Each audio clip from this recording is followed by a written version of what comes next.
Bienvenidos a este nuevo video, espero que estén de lo mejor. Me complace informarles que después de muchísimo tiempo de haber postergado este video y este proyecto, al fin iniciamos con la construcción de APIs RESTful en Golang. Pero como no tengo el tiempo que quisiera para ir desarrollando cada parte y hacer un proyecto para explicar cada sección en específico como lo he venido haciendo, voy a hacer un pequeño experimento, voy a cambiar el formato de los siguientes videos y lo que voy a hacer es tomar los proyectos personales que tengo, algunos iniciados, otros vamos a iniciar desde cero y voy a seguir trabajando en ellos porque son proyectos que quiero para mi uso personal. Con suerte también sean de alguna utilidad para ti. Y bueno, en cada paso que vayamos dando en estos proyectos voy a ir explicando los conceptos más importantes de manera que te quedes con la lección de por qué se tomaron esas decisiones en esa parte del proyecto. Y pues lo importante es que va a ser en un proyecto con una aplicación real. Todos estos proyectos los voy a desarrollar lo más parecido a lo que hago a nivel profesional en mi trabajo con Go todos los días. Entonces hay muchísimo valor en los videos que vienen. Así que asegúrate de estar suscrito al canal, de tener activadas las notificaciones y también muy importante de unirte a nuestra comunidad de Discord en la que cada semana compartimos recursos, hacemos preguntas, tenemos retos semanales de programación, preguntas de entrevistas, etcétera. Y pues si te interesa saber sobre APIs RESTful, sobre conexiones a bases de datos, pruebas unitarias, pruebas de integración, inyección de dependencias, interfaces, implementación de interfaces, manejo de channels y coroutines en Golang y sobre todo la aplicación de estos conceptos a un proyecto real, pues asegúrate de quedarte todo el video porque bueno, en este vamos a cubrir el inicio nada más, pero en los siguientes videos vamos a ir abarcando los demás temas, así que asegúrate de ver el video de inicio a fin. Te aseguro que tu vida va a ser un poquito mejor después de que acabes de ver el video. Iniciemos entonces por explicar qué proyecto vamos a implementar y básicamente es un manejador de contenido para mi newsletter y para mi canal de YouTube.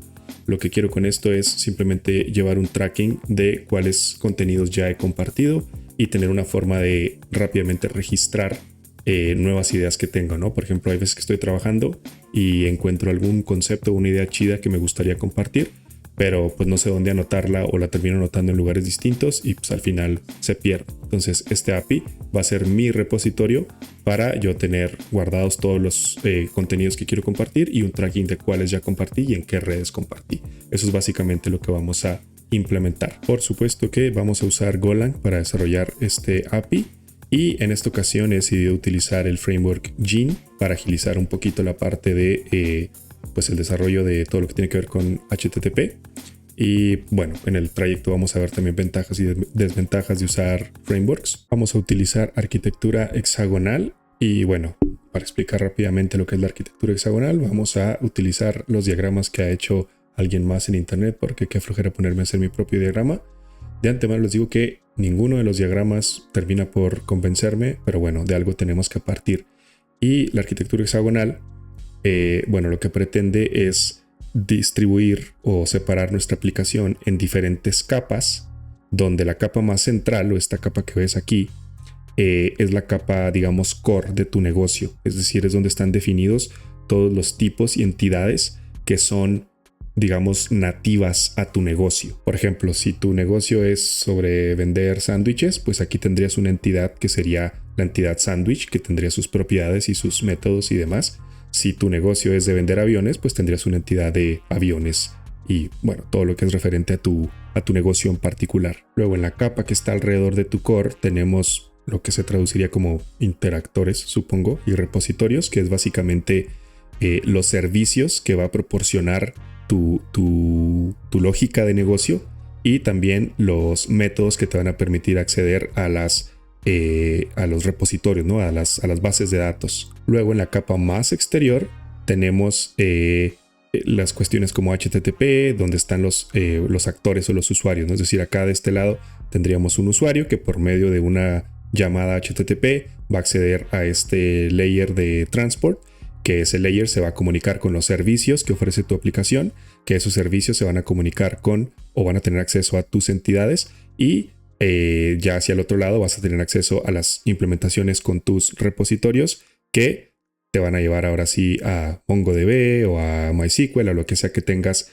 en tus bases de datos. Y bueno, ¿qué logramos con la arquitectura hexagonal? Más adelante vamos a ver estos conceptos aplicados en el código que vamos a implementar y en la estructura de nuestro proyecto, pero básicamente lo que pretendemos es separar las responsabilidades de cada capa de manera que entre más te acercas al centro, más aislada está tu lógica de negocio.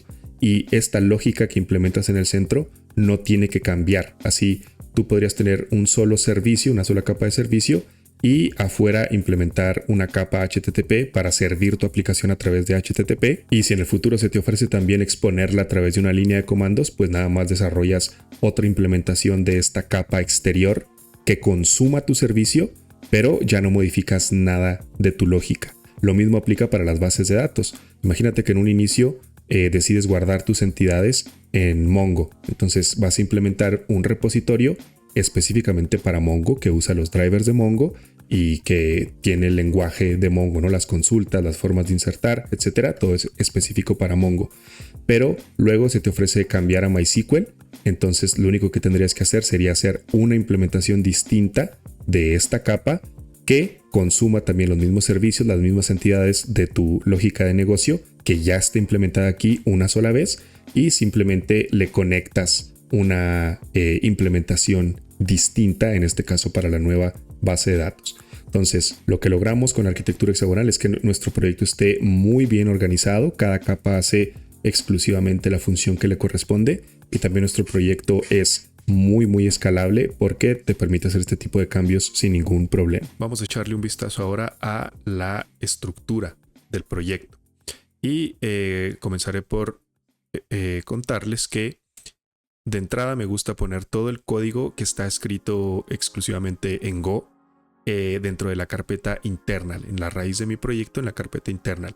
La carpeta internal tiene la peculiaridad de que si estás desarrollando un paquete en Go que va a ser importado por otros paquetes también en Go, el código que está dentro de la carpeta internal, digamos que se oculta. Es decir, los otros usuarios de tu paquete no van a tener acceso a todo el código que pongas dentro de la carpeta internal. En este caso no es tan necesario ocultar código porque estamos desarrollando un API, no es un paquete que otras personas vayan a usar dentro de sus proyectos, pero igual me parece una buena carpeta para poner todo nuestro código que está escrito en Go. Luego tenemos la carpeta CMD, que es también como un estándar o una buena práctica. Dentro de esta carpeta poner todos los, vamos a llamarle, puntos de entrada a tu aplicación. Entonces, como en este caso estamos definiendo un API, yo decidí crear una carpeta que se llama API y aquí dentro voy a poner todo el código que me permita servir mi aplicación a través de un API. Si más adelante yo quisiera hacer una línea de comandos, pues entonces crearía otra carpeta aquí que se llame probablemente CLI y ahí dentro pondría todo el código necesario para servir mi aplicación a través de un CLI. Y bueno, veamos primero lo que contiene la carpeta internal. Y si nos vamos al diagrama, recordamos que la capa más interna de la arquitectura hexagonal o la capa de entidades es la capa que tiene que contener tu lógica de negocio, los tipos que son que definen la lógica de tu negocio. Entonces acá en nuestro proyecto yo decidí llamar a esa carpeta o a ese paquete domain. Entonces en este paquete domain yo tengo las definiciones de todos los tipos que definen mi lógica de negocio. Y como estamos desarrollando un API que va a ser un administrador de contenidos, pues por lo pronto empezamos con dos tipos. Un tipo que yo decidí llamar content item, es decir, una pieza de contenido, no sé, un pedazo de código o una entrada de un blog o a lo mejor una imagen o algo así. Yo lo voy a representar de esta manera. Es un tipo común y corriente de Go. Tiene sus atributos y cada atributo tiene sus tags. Tiene tags en JSON porque vamos a comunicar con nuestro API utilizando JSON como formato. Y tiene tags JSON porque decidí usar Mongo como la base de datos para almacenar todo esto. Entonces con este tag le decimos al driver de Mongo cómo queremos que guarde cada cada campo. Aquí mismo también, como puedes ver, tengo los parámetros de creación. Cuando un usuario de mi API quiere crear una pieza de contenido, yo no espero que me mande todos los campos. Estos son los únicos que espero recibir y ya yo me encargaría de llenar los demás en la lógica de mi negocio. Y el otro tipo que tenemos en nuestro dominio es el tipo newsletter, que pues lo que busca es representar una edición, vamos a decir, de un newsletter. Es decir, el título que se le puso al newsletter, qué items tenía, es decir, un arreglo de los IDs de cada content item que fue publicado en esa edición del newsletter. Y más adelante vamos a ver un detalle muy interesante de por qué decidí que el campo ID del content item no fuera un string, sino que fuera un interface o un tipo indefinido, por así decirlo. Y bueno, la fecha de publicación del newsletter. Entonces, por lo pronto, como estamos empezando, estos dos tipos son mis dos entidades de negocio. Son lo que conforma mi paquete core y alrededor de estos tipos es que va a girar mi lógica de negocio. Luego, en la arquitectura hexagonal tenemos este concepto de puertos, que es básicamente definir cómo se va a comunicar nuestra capa core, nuestra capa más central, con el exterior, es decir, con los interactores que pueden ser los clientes usando nuestro API, mandando request, o los repositorios, por ejemplo, ¿no? O sea, tú recibes una petición HTTP a través de una implementación de tu puerto. Algo sucede aquí dentro con tus entidades y con la lógica de tu negocio, y luego muy probablemente esa lógica de negocio vaya a requerir actuar sobre un repositorio, y lo va a hacer a través también de la implementación de otro puerto que va a ser pues un puerto para comunicarte con una base de datos. Entonces, ¿cómo definimos esos puertos en Go? Pues los definimos como interfaces, que recordemos que las interfaces son un conjunto de métodos sin su implementación, la pura definición de los métodos. Entonces, ¿cómo es esto?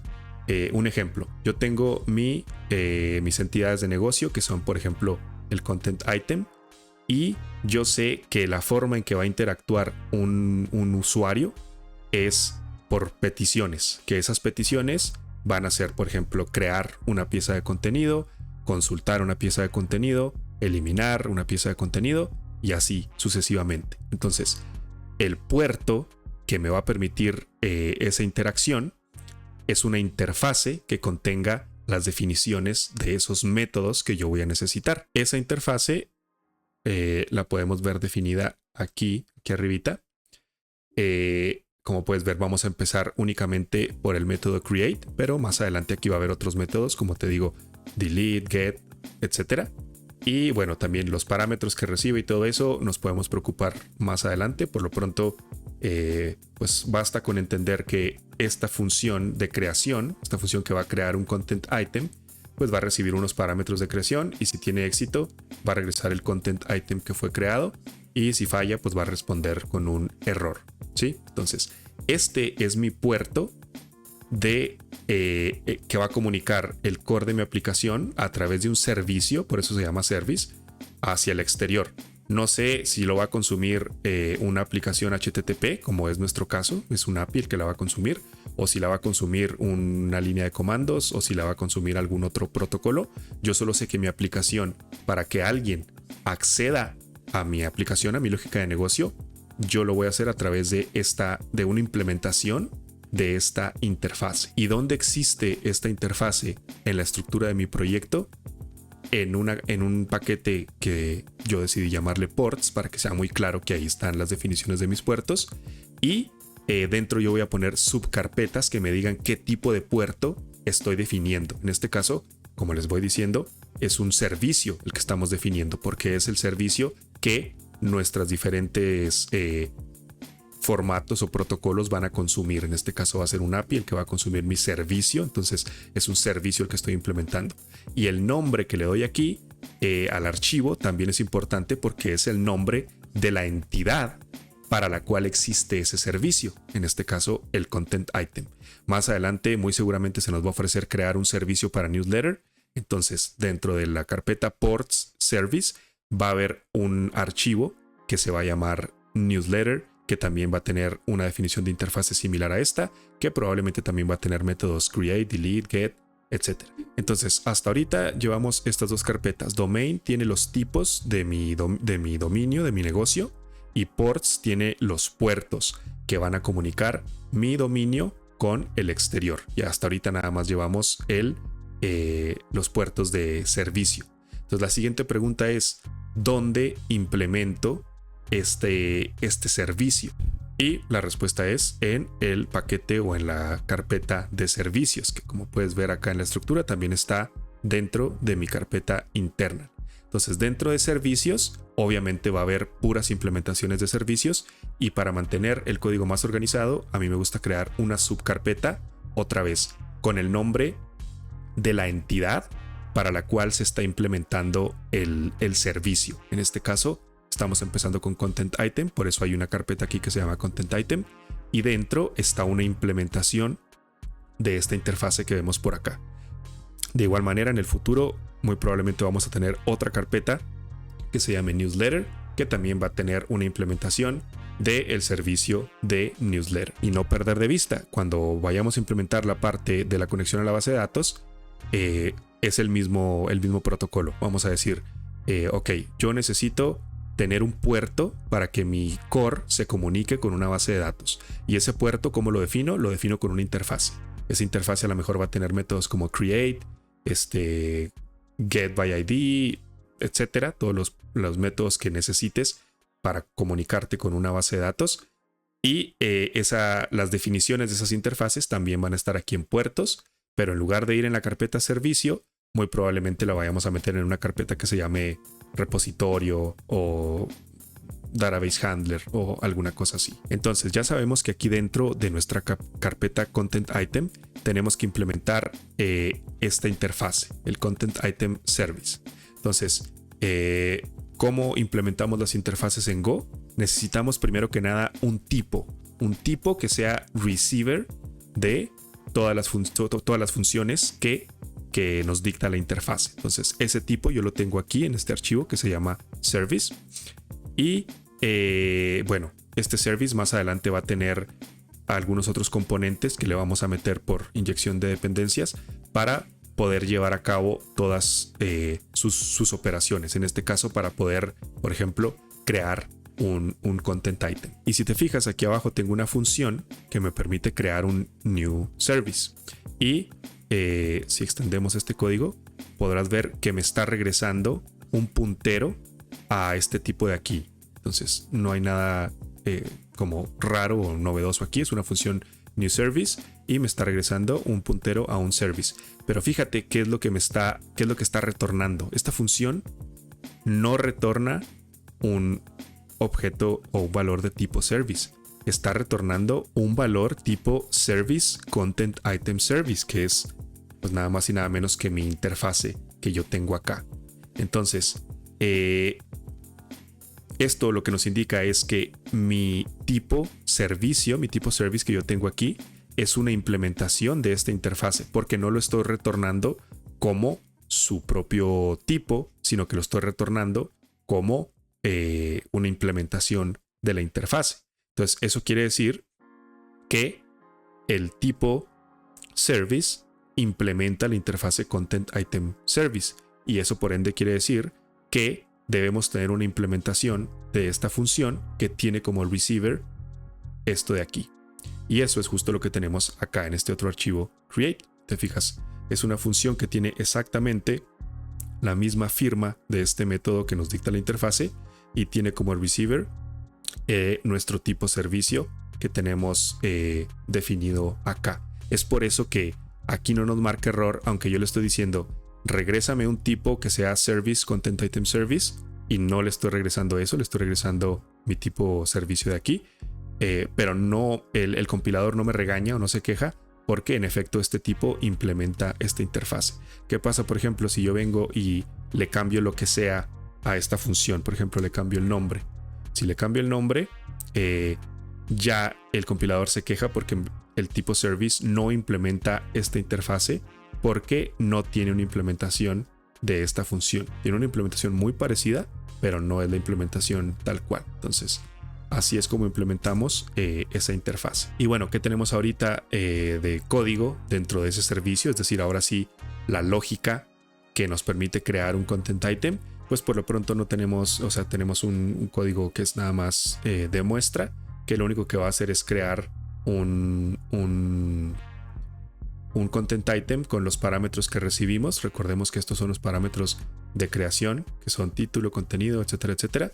Entonces lo único que estoy haciendo es asignar esos valores a los valores de mi objeto content item y ponerle la fecha actual como fecha de creación y fecha de actualización y regresar ese valor de contenido.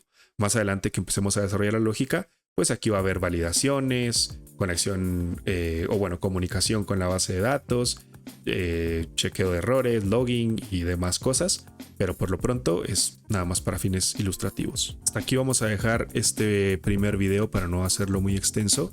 Si te fijas, llevamos cubierta la capa de entidades y la capa siguiente, que en este caso sería la de servicios, pero fíjate en un detalle muy importante y muy bonito, que es el hecho de que sin importarnos cómo vayamos a poner accesible nuestra aplicación, hasta ahorita bien podríamos desarrollar toda nuestra lógica dentro de esta carpeta interna. Es decir, podría ser que, no sé, el equipo que va a desarrollar este código no esté listo todavía o esté trabajando en otra cosa, o que ni siquiera se decida todavía si se va a hacer a través de un API o de un CLI, pero tú bien podrías estar trabajando íntegramente en tu lógica aquí, porque eso es lo que nos permite precisamente la arquitectura hexagonal.